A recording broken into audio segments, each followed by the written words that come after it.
গেছে যে কাটি গেল না যাই তখন বন্ধ হয়ে গেছে। আচ্ছা প্রি রেকর্ডেড করে আবার একটা দিলেই হবে না।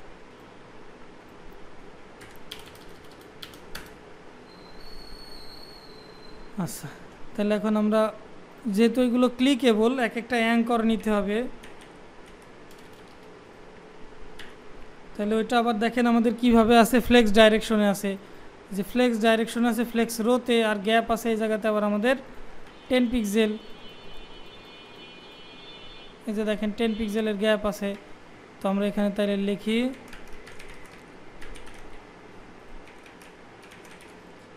Gap 10 pixel justify content star align item centre. তো হাইপার রেফারেন্সে এখন হচ্ছে আমাদের প্রথমটা হচ্ছে হোয়াটসঅ্যাপের নাম্বার। তো হোয়াটসঅ্যাপের নাম্বার জেনারেট করার জন্য লিঙ্ক পাওয়া যায় আর কি,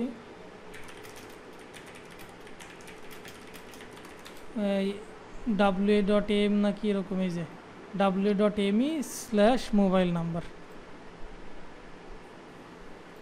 এখানে আমরা ওটা লিখে দিই। তো মোবাইল নাম্বার এখানে আবার হচ্ছে এই যে এইভাবে নেয় না, জাস্ট 1 থেকে শুরু করতে হয়। হোয়াটসঅ্যাপে লিঙ্ক করানোর সময় 0টা বাদ রেখে বাদ বাকি নাম্বারগুলো দিতে হয়। তো এখানে আমাদের প্রথমটা আছে আইকন। তো ইমেজের একটা নিলাম, আর এখানে স্প্যান দিয়ে একটা আমি টেক্সটটাকে জাস্ট বসিয়ে রাখলাম। এবার দেখেন ইমেজটা তাইলে আমরা নিয়ে আসি।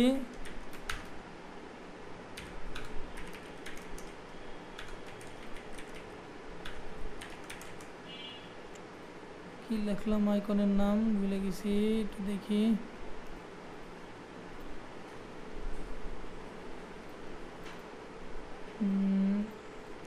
Public images assets WhatsApp.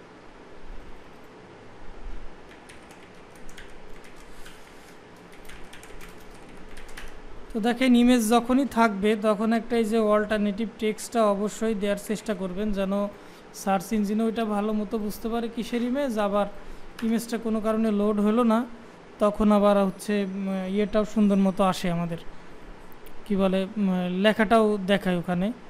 তো ডিজাইন অনুযায়ী এইটার এখন কালার আছে হচ্ছে ব্লুর 40%, কিন্তু আমরা 60% ব্যবহার করছি। তো এটাকে আমি তাহলে এখন ক্লাস দিয়েই কালার ব্লু 60%। এখন দেখেন আমাদের এটা চলে আসছে।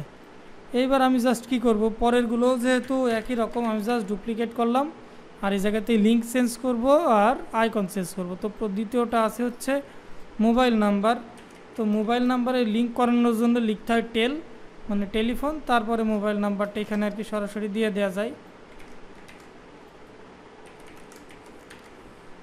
এরপরেরটা ছিল কি আমাদের, এরপরেরটা ছিল হচ্ছে লোকেশন। তো লোকেশনের জন্য আপাতত আমি এই জায়গাতে একটা হ্যাশ দিয়ে রাখতেছি, লোকেশনের লিঙ্ক নেই। তো এই জায়গাতে আমি হচ্ছে লোকেশন লিখে রাখি, টেক্সটটা কপি করি, এখানে আসি, বসাই। এবার দেখি আমাদের দেখেন এই যে আমাদের লোকেশনটাও চলে আসছে। ক্লাসের টাইম হচ্ছে শেষ হয়ে যাবে মনে হয়, খুব বেশি সময় নেই এখন। তাহলে দেখেন আপনারা হচ্ছে এই যে আমাদের ডিজাইন অনুযায়ী যে লেআউটটা সেটা এখন হয়ে গেছে। এখানে আমাদের ফন্ট সাইজ একটু ছোট করা আছে, ডিজাইনের 14 পিক্সেল আছে। এখন ইনিশিয়ালি আমাদের লোড হচ্ছে 16 পিক্সেল, যে কারণে এই জায়গাতে একটু 2 লাইন হয়ে গেছে আর কি। তো এটা আমরা সহজেই ছোটো বড়ো করতে পারি ফন্ট সাইজ, আপনারা এটা এখন পারবেন কম বেশি আমি বিশ্বাস করি। এইবার দেখেন যে রেসপন্সিভনেসটা কীভাবে করব। আমরা যদি এখন যে স্টেটে আসি সেইটাতে দেখি, তাইলে দেখেন এখানে সব ভেঙে চলে যাচ্ছে, কিন্তু মোবাইলে আসলে আমাদের এইভাবে আসার কথা, অর্থাৎ 2টা কলামে, এই 2টা কলামে আসবে। তো 2টা কলামে আসার জন্য আমরা কি করি, গ্রিড যেই জায়গাতে আমরা করেছি দেখেন এই যে গ্রিড 4, তো এইটাকে আমরা নতুন আর একটা গ্রিড করব, যেটা হচ্ছে ট্যাবলেটের থেকে। এই জন্য ট্যাবলেটে গেলে 2 কলামে হয়ে যাবে, যে কারণে এই জায়গাতে টি প্রিফিক্সটা আমি অ্যাড করে দিলাম। তার মানে ট্যাবলেটে গেলেও এখন 2 কলাম হবে। দেখেন এখন আমার 2 কলাম ঠিকই চলে আসছে। এবার আমাকে এই প্যাডিংগুলো আবার কম করাতে হবে। দেখেন আমি আগের থেকে ক্লাস করে রাখছি, এখন আমার ইজি জাস্ট। এবার এখানে আসলে 20 পিক্সেল হবে প্যাডিং। তো তাইলে আমি এখানে প্যাডিংটা চেঞ্জ করাই। দেখেন আমার প্যাডিং আছে কোন জায়গাতে, এই যে প্যাডিংটা এই জায়গাতে আছে। আমি এই জায়গাতে প্যাডিং 20 পিক্সেল করে দিলাম। তাহলে দেখেন এখন আমার প্যাডিংটাও কম হয়ে গেল। একই রকমভাবে গ্যাপ প্রয়োজন হলে গ্যাপ সব কিছু আমরা কমাতে পারবো। এইবার দেখেন এইখানে আমরা হচ্ছে আলাদা আলাদা কোনো সিলেক্টর ব্যবহার করি নাই। যদি এখানে আমরা নিয়ে আসি, না এটা পাশে নেই,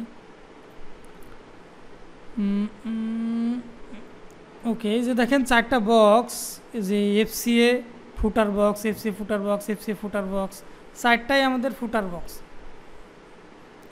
এখন যদি এখানে দেখি আমরা প্রথমটা আর দ্বিতীয়টা, এই যে আমাদের যে গ্রিডের 2টা কলাম জুড়ে আছে, 2টা কলাম জুড়ে আছে কোথায়, যে ট্যাবলেট থেকে মোবাইল পর্যন্ত আর কি। তো এখন আমরা ট্যাবলেটের জন্য যে এখানে সিএসএস করেছি সেখানে যদি যাই, দেখেন এই যে আমরা ট্যাবলেটের জন্য আলাদা সিএসএস করেছি। এখানে যে এই ক্লাসটাকে নিলাম, 3টে চাইল্ড 1, গ্রিড কলাম স্প্যান 2, 2টা কলামের সমান স্প্যানও দখল করবে, এটা আমরা শিখছি। আর হচ্ছে এই জায়গাতে গ্রিড কলাম যেটা 4 নম্বর, সেটাও আর কি 2টা কলামের সমান জায়গা দখল করবে। এখন যদি আমরা একটু ক্যাশ ধরে থাকতে পারে, বা আমি কোথাও ভুল করলাম কিনা দেখি। ও আচ্ছা, এই জায়গাতে আমি জয়েনিং করাই নাই আর কি, জয়েনিং না করানোর জন্য আমার ক্লাসটা রেডি হয়নি। এবার ঠিকঠাক মতো কাজ করার কথা। কী ব্যাপার দেখি আমরা একটু, এখানে আমার সিএসএসটাই আসেনি, তাইলে এখানে আমি কোনো কিছু ভুল করেছি। এফসি ফুটার বক্স চাইল্ড, এখানে কি ডবল হবে নাকি একটাই হওয়ার কথা? তো আজ দরকার হয় ফ্রন্ট এন্ডে আমরা চেক করব, করে দেখব যে কি প্রবলেম।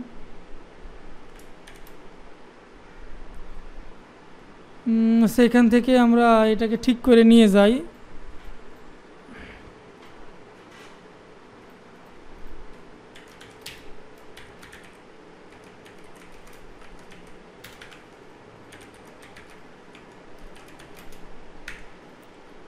দেখেন আমাদের এটা ঠিক আছে। পুরো জিনিসটাকে আমি কপি করি, এখানে নিয়ে যাই।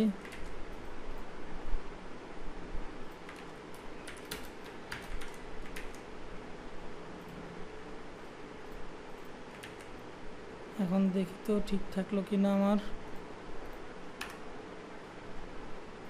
এটা মনে হয় ওর আগের কোনো সিএসএস একে ওভাররাইট করে দিচ্ছে আর কি। তো এইটা জিনিসটা আবার দেখবেন যে যদি আগের কোনো সিএসএস একে ওভাররাইট করে দেয় তাইলে কিন্তু ও আর আসবে না। আমি যদি জেনারেলি লিখি তাইলে দেখি তো কি হয়।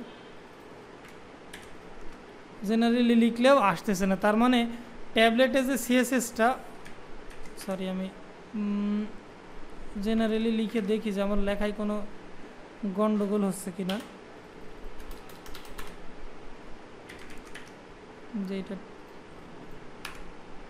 না, জেনারেলি লিখলেও আসতেছে না, তার মানে আমার অন্য কোনো একটা সিএসএস এই সিএসএসটাকে ওভাররাইট করে দিচ্ছে। তো এই ক্ষেত্রে আমরা কি করি,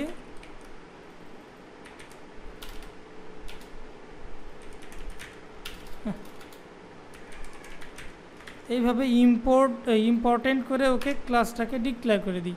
কী ব্যাপার তাও লোড হয় না কেন? এফসিএ ফুটার বক্স, আচ্ছা চলেন দেখি একটু টাইম নষ্ট করে। এফসিএ ফুটার বক্স জেনারেল সিএসএস এ নিয়ে যাই, ইম্পর্টেন্ট করে দেখি। আচ্ছা আমাদের ক্যাশ টাইপের কোনো ইস্যু হচ্ছে কিনা সেটাও দেখি।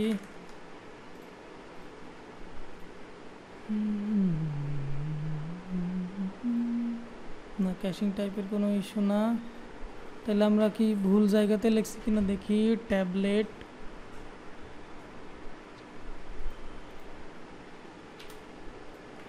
আমাদের হয়তো এই সিএসএস ফাইলে কোথাও ইরর আছে আমাদের এটা। ও দেখেন আমি আর কি একটু পাগলের মতো আর কি কাজকাম করতেছিলাম। আমি যে এই জিনিসটা হচ্ছে যেটা আমি ব্যবহার করতেছি, এটার নাম হচ্ছে সিএসএস আর কি, এটা সিএসএস জেনারেটর। তো জেনারেটরটা আমি আর কি ওপেনই করিনি, ওপেন না করে সিএসএস এ টিপাটিপি করতেছি, যে জন্য আর কি কাজ করতেছে না। এখন দেখেন এটা হচ্ছে কাজ করতেছে। তো একই রকমভাবে আর কি লাস্ট চাইল্ড যেটা ছিল 4 নম্বর, ওটাকে ধরেও আমরা আর কি এইভাবে কেউ ফুল হোয়াইট করে দিলাম। তাহলে দেখেন এখন আমাদের মোবাইল ডিজাইন অনুযায়ী চলে আসছে। এখন এই যে জিনিস যেটা দেখতেছি যে একটু ভেঙে চলে গেছে, এটার কারণ হচ্ছে যে প্রত্যেকটা মোবাইলের স্ক্রিনের ওয়াইড একরকম হবে না। এই জন্য আমরা যেটা করব বললাম যে না, যে এটাকে ফ্লেক্স নিলাম আমি, গ্রিড না নিয়ে যে র্যাপ করতে চাই ওটাকে আমি। এখন দেখেন আমার যেখানে যে ডাউনলোড অ্যাপস আছে, এখানে আমি জাস্ট ফ্লেক্স র্যাপ করে দিলাম। তাইলে হবে কেউ যদি ওয়াইডে ম্যাচিং না হয় তাইলে হচ্ছে নিচের লাইনে চলে যাবে, যেন আমার ডিজাইনটা সবসময় সুন্দর থাকে। এই জন্য আমি র্যাপিংটা অন করে নিলাম। দেখেন এই ডিভাইসে আমার ধরতেছে, ওই এই ডিভাইসে পাশাপাশি চলে আসলো। এই ডিভাইসটাতে আমার ওয়াইড ঠিকঠাক পাচ্ছে না, ওর নিচে চলে আসলো, যেন ঘিঞ্চি না দেখা যায়। যে কারণে গ্রিড নিলাম। গ্রিড নিলে কি এভাবে ফ্লুয়েন্টলি ও নিজের জায়গা পরিবর্তন করতে পারে না, গ্রিডকে এই হার্ডলি পুশ করাতে হয়। আর ফ্লেক্স র্যাপ করে দিলে ও নিজের প্রয়োজন অনুযায়ী ওয়াইড হাইট অ্যাডজাস্ট করে উপরে নিচে চলে আসতে পারে, যে জন্য আমরা ওটাকে ফ্লেক্সে রাখছি আর কি তখন। তো আজকের ক্লাস শেষ হয়ে যাবে, 11 মিনিট 12 মিনিট মতো জাস্ট সেভ হয়েছে। এটা দেখেন, দেখে যদি কারোর প্রবলেম থাকে আমি একটু 10-15 মিনিটেই আপলোড দিয়ে দেবো, তাহলে জানাইন, আমি দরকার একটা প্রি রেকর্ডেড ভিডিও আবার দিয়ে দেবো না। তখন আমি ডিসকানেক্টেড হয়ে গেছি, ওইটাও আর কি স্টপ হয়ে গেছে, আমি পরে আর খেয়াল করি না। তো কারো কোনো প্রশ্ন থাকলে করতে পারেন।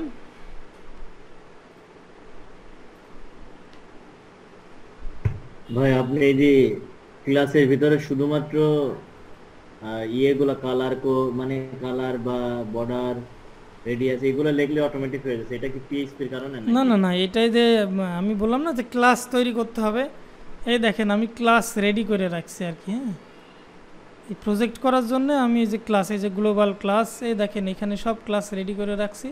আমি জাস্ট ওই ক্লাসগুলোকে কল করতেছি। যদি আমি এখানে ও মানে দেখি, আগে থেকে আপনি হ্যাঁ লিখে রাখছেন। আগের থেকে আমি ক্লাসগুলো তৈরি করে রাখছি।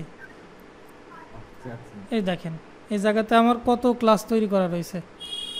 যদি একদম নিচে যাই তাহলে দেখেন এখানে প্রায় 9,500 মতো কোড অলরেডি আমি ইয়ে করে রাখছি আর কি, তৈরি করে রাখছি। ওই ক্লাসগুলো নিয়েই আমি বারবার জাস্ট ব্যবহার করতেছি। তাইলে হচ্ছে কি আমার ওই ক্লাসে সিএসএস করা আছে, ওই অনুযায়ী চলে আসতেছে।